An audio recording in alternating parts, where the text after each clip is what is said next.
అందరు కళ్ళు మూసుకోవాలా, కళ్ళు తెరిచి చూడొద్దు. కళ్ళు మూసుకొని ఒక నిమిషం ప్రార్థించేద్దాం. దేవా, నీ ఆత్మతో మమ్మల్ని నింపినందుకే మీకు స్తోత్రం, కృతజ్ఞతలు, స్తుతులు, స్తోత్రాలు, వందనాలు ప్రభా. ప్రతి ఒక్కరు స్వరం ఎత్తుదాం. స్తోత్రమయ్యా, యేసయ్యా, మీకు వందనాలు ప్రభా. ఆరాధనలో మీరు తోడైనందుకే మీకు స్తోత్రం. మీ యొక్క ఆత్మను మా మీద కుమ్మరించిన విధానాన్ని బట్టి మీకు స్తోత్రం అయ్యా. నీ బిడ్డలందరితో కూడా చిన్న మాటతో మీరు మాతో మాట్లాడి మా హృదయాల్ని కదిలింప చేయమని యేసు నామములో ప్రార్థిస్తున్నాము తండ్రి. ఆమేన్. కూర్చుందాం. దేవుడు అందరికీ స్వరాలు ఇచ్చారు కదా. స్వరాలు ఉన్న వాళ్ళందరూ హల్లెలూయా చెప్పండి ఒకసారి. ఆమేన్. యవనస్తులు అంటే అలా ఉండాలి. ఏదో చల్లారిపోయినట్టు, ఏదో పోగొట్టుకున్నట్టు ఆయన సన్నిధిలో మనం ఉండద్దు. ఆమేన్. హల్లెలూయా, హల్లెలూయా. ఈ అవకాశం ఇచ్చినటువంటి దేవునికి, మరి అపోస్తుల అమ్మగారికి, నాన్నగారికి, నిసి గారికి వాళ్ళ ఫ్యామిలీ గారికి, అలానే మరి రెవల్యూషన్ గారికి వాళ్ళ ఫ్యామిలీ గారికి నా హృదయపూర్వకమైన వందనాలు చెల్లించుకుంటున్నాను. ఎన్నిక లేని వారిని దేవుడు నిలబెట్టి యేసునామములో వాడుకొనుగాక. ఆమేన్. బైబిల్ గ్రంథాలు తీసుకొచ్చిన వారందరూ ప్రసంగి గ్రంథం, ప్రసంగి 11వ అధ్యాయం 9వ వాక్య భాగం చదవండి. యవనుడా, నీ యవనమందు సంతోషపడుము, నీ యవన కాలమందు నీ హృదయం సంతుష్టిగా ఉండనిమ్ము. నీ కోరిక చెప్పునను నీ దృష్టి యొక్క ఇష్టం చెప్పునను ప్రవర్తింపుము. అయితే వీటన్నిటిని బట్టి దేవుడు నిన్ను తీర్పులోనికి తెచ్చునని జ్ఞాపకం ఉంచుకొనుము. ఆమేన్. కళ్ళు మూసుకున్న ఒక నిమిషం ప్రార్థన చేద్దాం. దేవా, ఈ చదివిన వాక్యాన్ని బట్టి మీకు వందనాలయ్యా. ఎటు రీతిగా మాతో మీరు మాట్లాడతారో మీరు మాట్లాడి మా హృదయాల్ని కదిలించండి. మా హృదయాల్ని మార్పు తెచ్చే కృపని దయచేసి మేలు చేసి మీ మార్గంలో నడిపించమని యేసు నామములో ప్రార్థిస్తున్నాము తండ్రి. ఆమేన్. హల్లెలూయా. యవనస్తులు అనగా ఎవరు? బలవంతులు. ఆమేన్. హల్లెలూయా. 4 కాలాలు ఉన్నాయి. 4 కాలాలు ఉన్నాయి. ఒకటి బాల్యం, రెండోది కొమరం, మూడోది యవ్వనం, 4వది వృద్ధాప్యం. అన్నిటిలో బలమైనది, శక్తివంతమైనది మన జీవితంలో ఏదైనా, మనిషి జీవితంలో ఏదైనా ఉంది అని అంటే అది ఒక యవ్వనం మాత్రమే. హల్లెలూయా, హల్లెలూయా.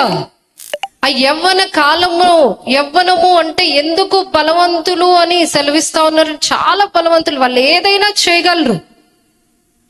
ఏదైనా చేయగలిగే వయసు వచ్చింది అని అంటే ఏది అని అంటే అది యవ్వనం. హల్లెలూయా, హల్లెలూయా. ఇక్కడ ప్రసంగి గ్రంథంలో మాట ఏమని సెలవిస్తా ఉంది దేవుని యొక్క వాక్యం అని అంటే, యవ్వనుడా నీ యవ్వనమందు సంతోషపడము. కొంతమంది సంతోషపడతా ఉంటారు, ఎంజాయ్ చేస్తూ ఉంటారు, చాలా విధాలైనటువంటి ఎంజాయ్లు చేస్తూ ఉంటారు. కొంతమంది టీవీ దగ్గర ఉండే ఎంజాయ్, లేకపోతే కొంతమంది సైడ్ డైలాగ్ లేసే ఎంజాయ్, లేకపోతే కొంతమందిని ఏడిపించే ఎంజాయ్, లేకపోతే రకరకాలుగా తినడం, త్రాగడం, ఇదొక ఎంజాయ్. ఆ చెడగొట్టే ఫ్రెండ్స్ కూడా ఉంటారా యవ్వన కాలంలో? అరే ఇప్పుడు చేయకపోతే నువ్వు ఇంకెప్పుడు చేసేది? మన జీవితం ఉన్నప్పుడే, మన యవ్వనం ఉన్నప్పుడే ఎదరికి వెళ్ళిపోవాలి, ఇవన్నీ చేయాలి అని చెడగొట్టే ఫ్రెండ్స్ కూడా ఉంటారు. కానీ ఆ ఎంజాయ్మెంట్ కాదు దేవుడు నీ నుండి, నా నుండి కోరుకునేది. ఒక యవనస్తుడు దగ్గర నుండి దేవుడు ఏది కోరుకుంటా ఉన్నాడంటే నువ్వు ఆయన వైపు తిరగాలి. హల్లెలూయా. నీ హృదయాన్ని ఆయనకి ఇవ్వాలి. ఆమేన్. హల్లెలూయా. మీరు హల్లెలూయా ఆమేన్ అనకపోతే నేను చెప్పలేను. హల్లెలూయా. హల్లెలూయా. యాక్టివ్గా ఉండాలి యవనస్తులు. ఆమేన్. యవనస్తులంట యెహోవా చేతులు ఎటువంటి వారు?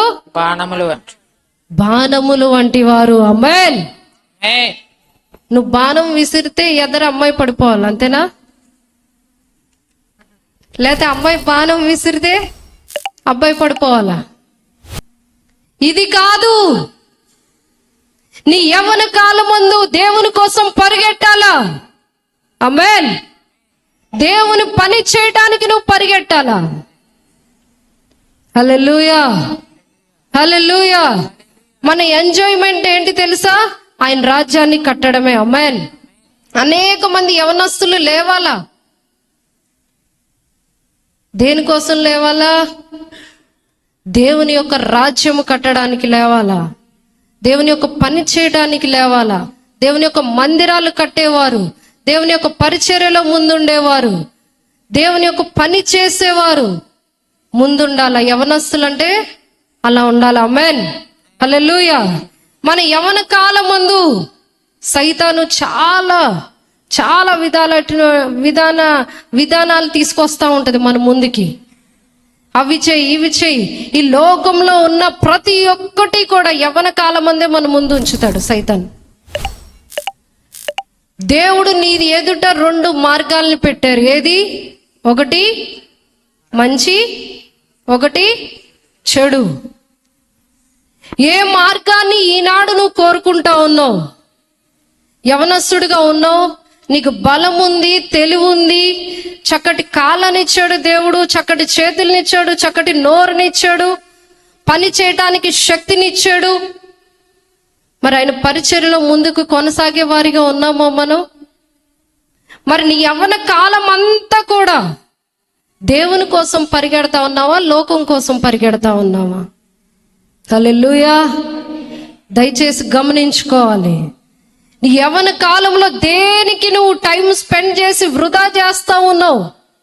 నువ్వు దేవుని యొక్క సన్నిధిలో ఒక్క క్షణం గడిపినా చాలు,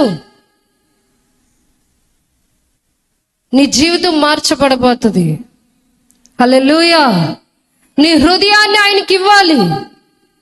ఆయన సేవలో పరిచర్యలో యవ్వన కాలం మంది నువ్వు వాడబడాలి. ఆమేన్. వృద్ధాప్యం వచ్చాక, లేకపోతే వయసు అయిపోతా ఉన్నప్పుడు నేను వస్తాను, నేను ఉపవాసం ఉంటాను, నేను పని చేస్తానంటే చేయనిస్తారా? చేయలేం. ఇప్పుడే మనం ఏది చెయ్యాలని యవ్వన కాలం అందే. హల్లెలూయా. హల్లెలూయా. యవ్వనుడైన దావీదు ఏం చేస్తా ఉన్నాడు?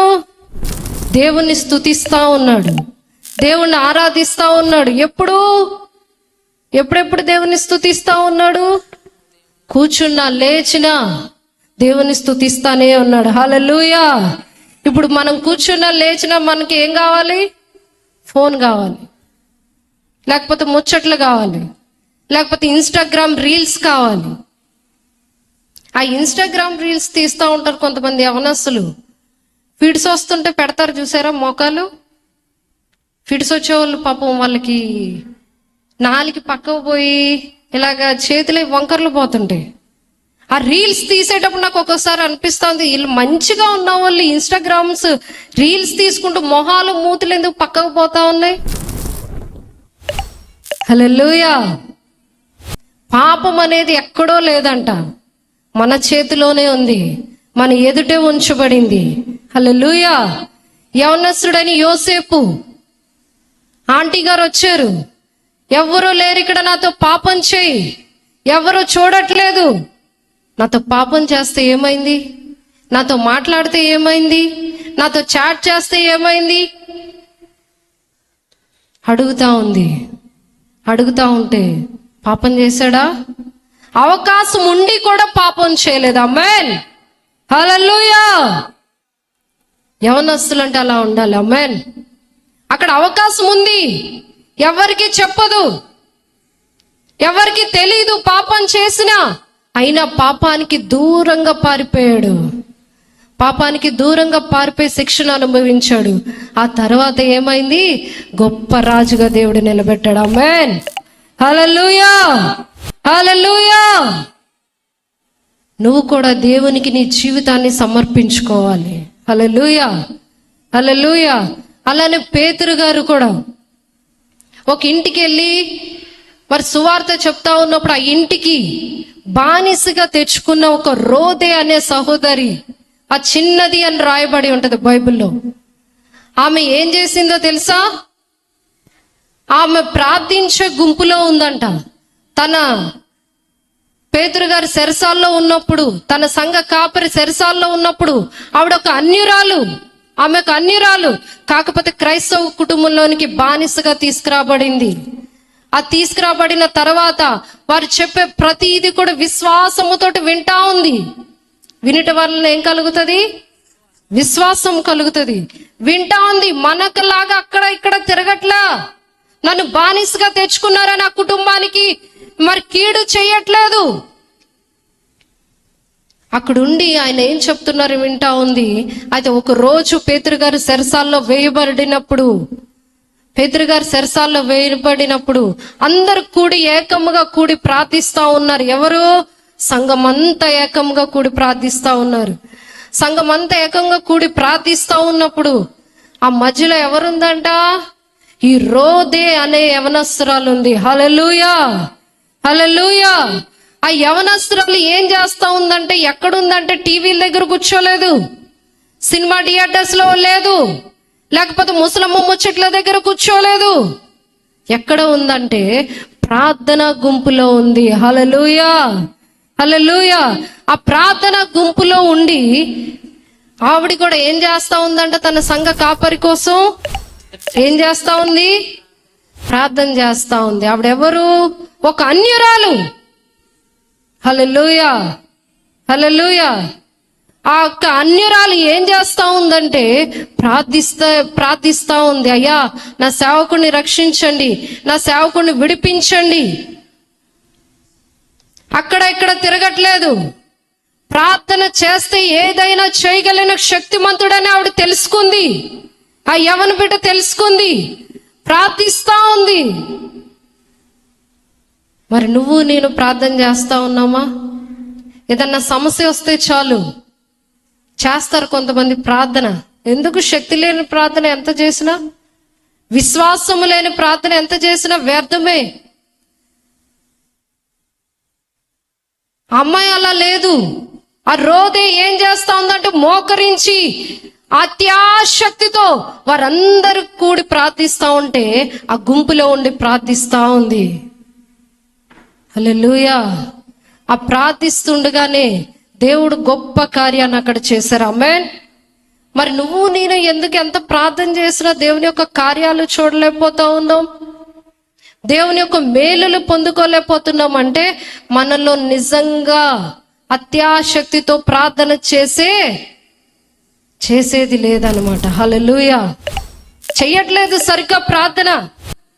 ఏదో పైకి పాస్టర్ గారు చూస్తా ఉన్నారా కళ్ళు మూస్తాం,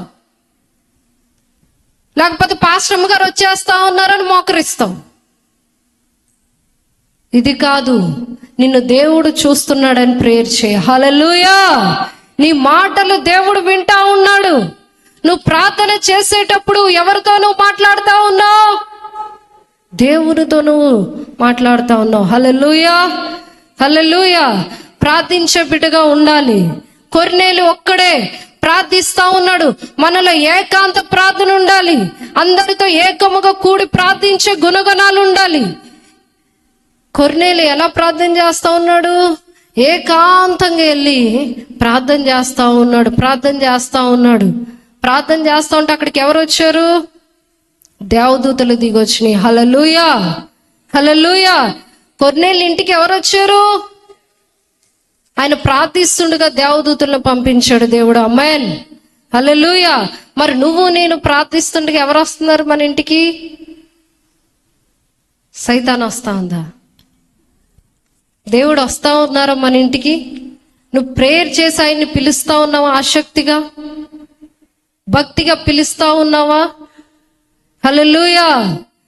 నిన్ను నన్ను దేవుడు కోరుకునేది ఏంటంటే నువ్వు ఆయన వైపు తిరగాలి, ఆయన పని నువ్వు చేయాలి. హల్లెలూయా, హల్లెలూయా. మోకాళ్ళ ప్రార్థన కూడా మనకు ఉండాలి. ఆమేన్. వీటన్నిటితో పాటు ఏముండాలి మనకి? మోకాళ్ళ అనుభవం ఉండాలి. కొంతమంది ప్రార్థన చేస్తారు, కూర్చొని ప్రార్థన చేస్తారు, వాళ్ళకి మోకరించే అవకాశం ఉన్న మోకాళ్ళు లేరు. మోకాళ్ళు అరిగిపోతే మోకరిస్తే ఒక 5 నిమిషాలు మోకరించి ప్రార్థన చేస్తాం, మోకాళ్ళ నొప్పులు అంటాం. హల్లెలూయా. మోకరించి నీ మోకాళ్ళు వంచి వినయముతోటి నువ్వు మోకరిస్తే ఏంటి తెలుసా? అది ఆయన ముందు నువ్వు తగ్గించుకుంటున్నట్టు. హల్లెలూయా, హల్లెలూయా. నువ్వు మోకరించి ప్రార్థన చేయాలి, సాగిలపడి ప్రార్థన చేయాలి, అడగాలి. నీ ప్రార్థనకి జవాబు వచ్చేంత వరకు నువ్వు అడుగుతానే ఉండాలి, ప్రార్థిస్తానే ఉండాలి. ఆమేన్. హల్లెలూయా. మన ప్రార్థనలో ఏముండాలి? అత్యాశక్తి ఉండాలి. అత్యాశక్తితో ప్రార్థించారు, దైవజనుడు సంఖ్యలు తెగిపోయినాయి అక్కడ. ఆమేన్. హల్లెలూయా, హల్లెలూయా. మనం కూడా అటు రీతిగా ఉండాలి యేసు నామములో. ఆమేన్. అటు రీతిగానే ఆ రోదే అక్కడ ఏం చేయబడతా ఉందంటే, ఆ దైవజనుడు సంఖ్యలు తెంపుకొని వచ్చిన తర్వాత ఆ డోర్ తడతా ఉన్నాడు. వీరు లోపల ప్రేయర్ చేస్తా ఉంటే, ఆ డోర్ తడతా ఉంటే ఆ దైవజనుని స్వరము గమనించింది. ఏం చేసింది? దైవజనుని స్వరాన్ని గమనించింది. హల్లెలూయా. గుర్తుపట్టింది. దైవజనుడు వచ్చాడంటే అక్కడ ఎవరు నమ్మట్లేదు. నువ్వు నేను గుర్తిస్తా ఉన్నామా మన దైవజనుల్ని? ఎంత కష్టపడి వారు సేవ చేస్తా ఉన్నారు, ఎంత కష్టపడితేనే ఈ అనుభవంలోనికి వచ్చి ఉన్నారు. అబ్బాయి అది గమనించం మనం. పాస్టర్ గారు వాళ్ళు ఏం వేసుకున్నారు, పాస్టమ్మ గారు ఏం వేసుకున్నారు, వాళ్ళ పిల్లలు ఏం వేసుకున్నారు, లేకపోతే అది ఇది రకరకాలుగా ఆ అనుభవంలోనికి వాళ్ళు ఎక్కడ కష్టపడి ఏ పరిస్థితిలోంచి వారు వచ్చారో గమనించారు. ఎంత కష్టపడి ఆత్మల కోసం వారు ఉపవాసం ఉండి ప్రార్థిస్తున్నారు, అది గమనించరు. కానీ రోదే అంట తన దైవజనుని గుర్తుపట్టింది. హల్లెలూయా. తన యొక్క స్వరాన్ని గుర్తుపట్టింది, ఆయనలో ఉన్న అభిషేకాన్ని గుర్తించింది. హల్లెలూయా. నువ్వు నేను గుర్తిస్తా ఉన్నావా? గుర్తించలేకపోతా ఉన్నాం. ఏదో మందిరానికి వస్తా ఉన్నాం, పోతా ఉన్నాం, ఇదే మనకి. ఏదైనా ఇక్కడ పరిచర్య చేయాలంటే మనకు అనవసరం, వాళ్ళు చేసుకుంటారు. కాదు, అందరం కలిసి చేస్తేనే అక్కడ పని జరుగుతుంది. ఆమేన్. హల్లెలూయా, హల్లెలూయా. నీ సేవకుడు ఎటువంటి వాడో, నీ సేవకురాలు ఎటువంటి వారో నువ్వు గుర్తెరగాలి. హల్లెలూయా. నీ సేవకుడు ఎటువంటి వాడో గుర్తించాలి. నువ్వు గమనిస్తా ఉన్నావు, సంవత్సరాల నుంచి మందిరానికి వస్తా ఉన్నావు, వెళ్తా ఉన్నావు, ఇంకా నువ్వు గుర్తించకుండా నువ్వు అలానే ఉంటే బాగుంటుందా? మనకు అది ఆశీర్వాదము కాదు. హల్లెలూయా, హల్లెలూయా, హల్లెలూయా. శూనేమిరాలు ఉంటది, మన ఇంటికి వస్తూ పోతూ ఉన్న దైవజనుడు ఏమంటది? భక్తి గల దైవజనుడు. హల్లెలూయా, హల్లెలూయా. ఆవిడ ఆ దైవజనుడిలో ఏం చూసింది? భక్తిని చూసింది, ఆయనలో అభిషేకాన్ని చూసింది. ఆయనకి ఏం కట్టించిందంట? ఒక గదిని కట్టించింది. హల్లెలూయా. గనురాలైన స్త్రీ తన అనుకోవటమే కాదు, తన భర్తతో కూడా చెప్తా ఉంది, అయ్యా మన ఇంటికి వస్తూ పోతున్న దైవజనుడు భక్తి గల దైవజనుడు. హల్లెలూయా. ఈ సంఘములో నువ్వు స్థిరపరచబడ్డావు, ఈ సంఘానికి నువ్వు వస్తా ఉన్నావు, నీ దైవజనుడు ఎటువంటి వాడో నువ్వు గుర్తెరిగే బిడ్డగా నువ్వు ఉండాలి. ఆమేన్. హల్లెలూయా. అక్కడ రోదే కూడా, యవనస్తురాలైన రోదే కూడా ఆ యొక్క పేతురు గారి యొక్క స్వరాన్ని గుర్తుపట్టింది. దైవజనుడు వచ్చాడు, ఎందుకంటే ఆమెకు ఒక గొప్ప విశ్వాసం ఉంది. ఏమని? కంపల్సరిగా దైవజనుడిని దేవుడు విడిపించి పంపిస్తారు. హల్లెలూయా. ఆ విశ్వాసముతోనే ప్రార్థించారు గుంపంతా. ఆ యవనస్తురాలు అన్యురాలైన అటు ఇటు తొట్టిలో పోలేదు. వాక్యాన్ని విని రక్షింపబడి విశ్వాసముతో ప్రార్థిస్తా ఉంది. ఆమేన్. హల్లెలూయా. ఈ యవ్వన కాలంలోనే మనము దేవుని పరిచర్య చేస్తూ, దేవుని యొక్క పని చేస్తూ, ఆయన కట్టడలను అనుసరిస్తూ, ఆయన ఆజ్ఞలను అనుసరిస్తూ అనేకుల్ని ఆయన వైపు త్రిప్పేవారుగా మనం మార్చబడదుముగాక యేసు నామములో. అటు రీతి కృప దేవుడు మనందరికి అనుగ్రహించునుగాక. యవ్వన కాలంలోనే నువ్వేమైనా ఆయన కోసం చేయాలి. ఎందుకు చేయాలి? ఆయన నీ కోసం రక్తాన్ని కార్చారు, నీ కోసం ప్రాణాన్ని పెట్టారు. ఆయన ఆఖరి రక్తపు బొట్టు వరకు నీ కోసం ఆయన కార్చారు. హల్లెలూయా, హల్లెలూయా. మరి అంత మంచి దేవుణ్ణి నీ కోసం ప్రాణం పెట్టేది ఎవరు? నిన్ను ప్రేమిస్తున్నాను అంటారు. నిజంగానే మన కోసం ప్రాణాన్ని పెడతారా? ఆ పెట్టే వాళ్ళు ఎవరు లేరు. నా యేసు ప్రభు ఒక్కరే. హల్లెలూయా. నిన్నుగా ప్రేమించేది ఆయన ఒక్కరే. నిన్ను శాశ్వతమైన ప్రేమతో ప్రేమించే దేవుడు ఆయన ఒక్కరే. ఈ లోక ప్రేమలన్నీ వ్యర్థమే. ఒక రోజున తన భార్య తన భర్తను విడిచిపెట్టి వెళ్ళిపోవాల్సిందే. భర్త తన భార్యను విడిచిపెట్టి వెళ్ళిపోవాల్సిందే. తల్లి తండ్రి పిల్లల్ని విడిచిపెట్టి వెళ్ళిపోవాల్సిందే. పిల్లలు తల్లి తండ్రిని విడిచిపెట్టి వెళ్ళిపోవాల్సిందే. కానీ నీతో నాతో నిత్యం ఉండేది నా యేసయ్య ఒక్కరే. హల్లెలూయా, హల్లెలూయా. అందుకే యవ్వన కాలం అందే నువ్వు పరిగెట్టాలి. నువ్వు యవ్వన కాలంలో ఏం చేస్తా ఉన్నావో ప్రతీది ఆయన రికార్డ్ చేస్తా ఉన్నాడు. ప్రతీది నువ్వు కూర్చుండుట, లేచుట, ప్రతీది ఆయన గమనిస్తా ఉన్నారు. జాగ్రత్త దేవుని బిడ్డ, ఎవరు చూడట్లేదులే అని నువ్వు పాపం చేస్తా ఉన్నావేమో, లేకపోతే ఎవరు చూడట్లేదులే చిన్న అబద్ధమే కదా అని అబద్ధం ఆడుతా ఉన్నావేమో. జాగ్రత్త, జాగ్రత్త, జాగ్రత్త. ప్రతి దానికి ఆయన ఏం చేస్తారంట? తీర్పు తీర్చు దినము రాబోతా ఉంది. హల్లెలూయా, హల్లెలూయా.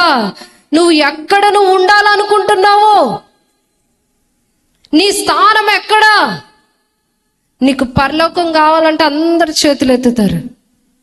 మరి నువ్వు పరలోకానికి వెళ్ళాలంటే నీ మార్గం ఎలా ఉండాలి?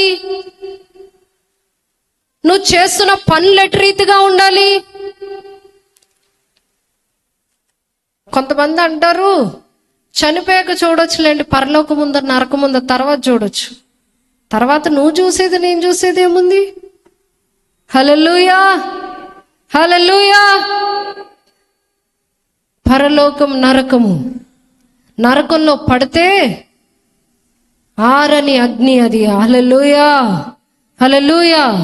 యుగ యుగాలు నువ్వు అందులో మండాల్సి వస్తుంది.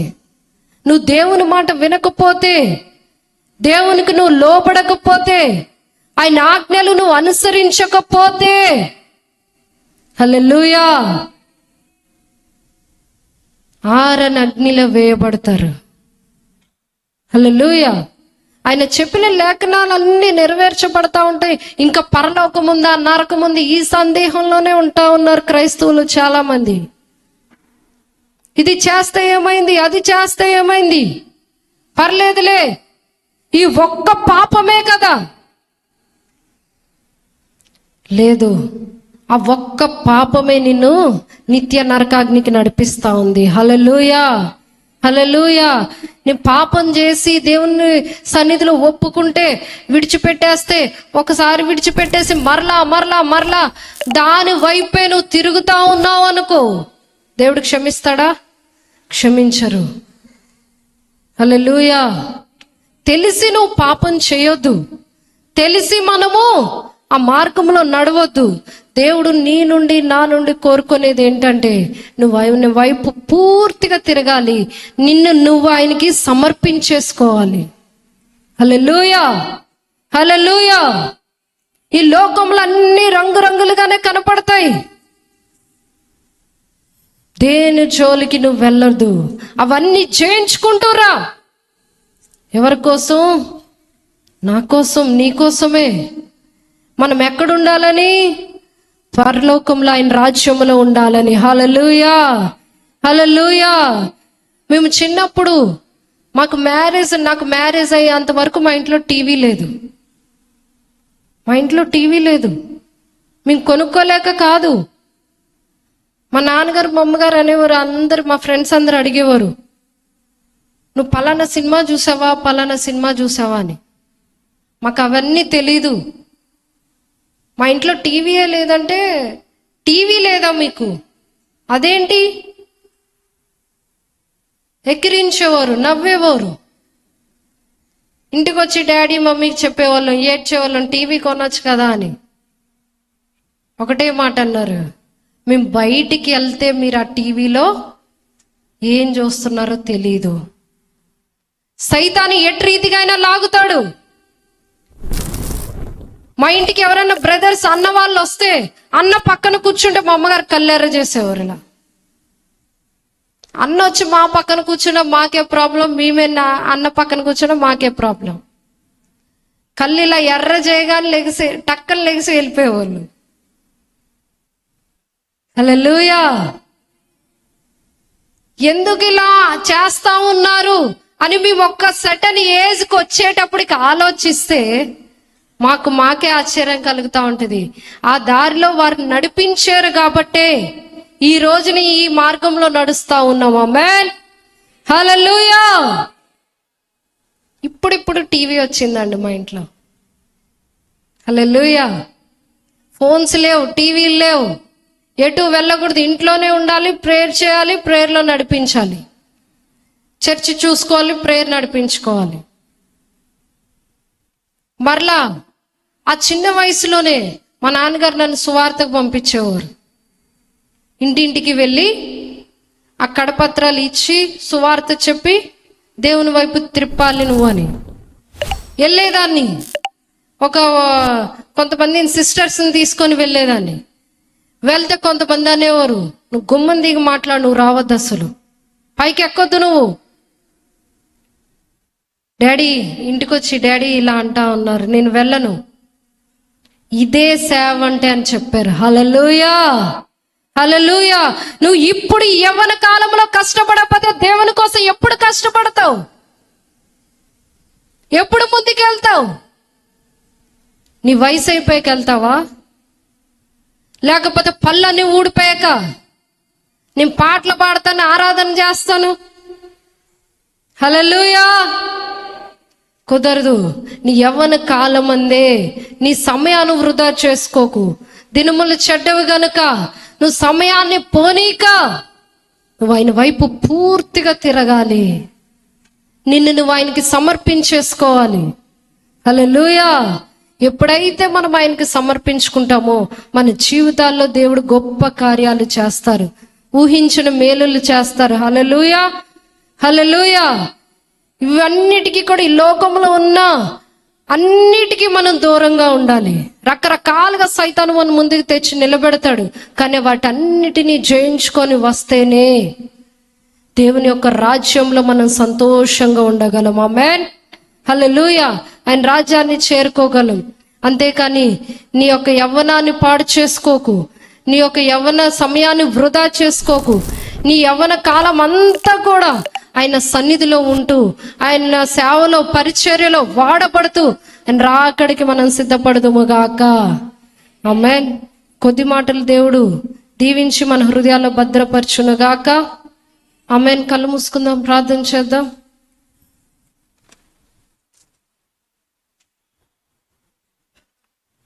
స్వరం ఎత్తండి, స్వరం ఎత్తి ప్రార్థన చేసుకుందాం. దేవా, యవ్వన కాలమందు నీ కోసము బ్రతికే బిడ్డగా నన్ను మార్చయ్యా.